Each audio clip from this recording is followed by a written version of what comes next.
In the final hours of the battle for Grenada, the Americans were still pouring in more combat troops who arrived at the new airport, one wave following another.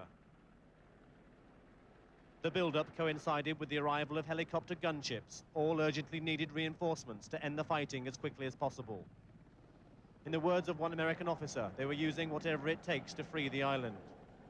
But even as these men came ashore, the invasion forces were still facing intense fire from the last remaining Cuban strongholds in the hills surrounding the airport.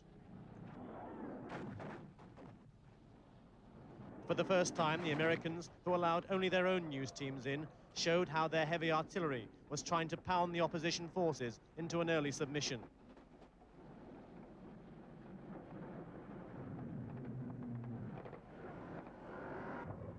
Smoke-blackened skies mark the locations where the strongest resistance had been coming from. In addition, the Americans have been making repeated airstrikes to weaken the Cubans and to allow ground forces to take up better positions. With the battle for the capital, St. George's, over, the Americans turned their full attention to the south. The first accompanied excursions into the island by independent witnesses uncovered what President Reagan feels has clearly justified military intervention in such a formidable way. A short ride with the Marines through rough terrain, and there was a group of Cubans being held prisoner by armed police units from Barbados. Earlier, at least 200 other Cubans were flown out to Barbados for repatriation. It's now believed that the Americans have captured at least 600 Cubans, with as possibly as many as 1,000 others to come after the fighting. The numbers far exceed what President Reagan's intelligence advisors were saying before the invasion. But perhaps the biggest prize of all came when the Marines found what the President says is yet more clear evidence of Cuba's occupation plans for Grenada.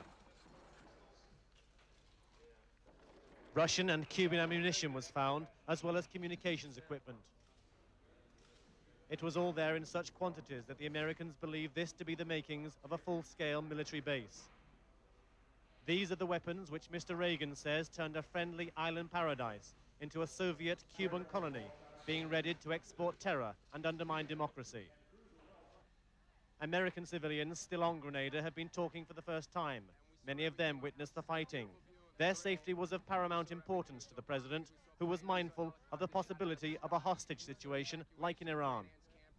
We saw planes coming in, going out. We saw the battleships. Radio Free Grenada that was, we think, bombed on, exploded 3 or 4 times. We were told afterwards it was an ammunition site that they had blown up. The Holiday Inn was burned down while we were watching last night. A good part of it, I don't know how much of it. Grenadians, too, have been venturing out into new surroundings. Their Marxist Revolutionary Council on the island has been destroyed. Meanwhile, most Caribbean states will be thankful that Grenada may soon return to the fold. Brent, Sadler, News at 1 in the Caribbean.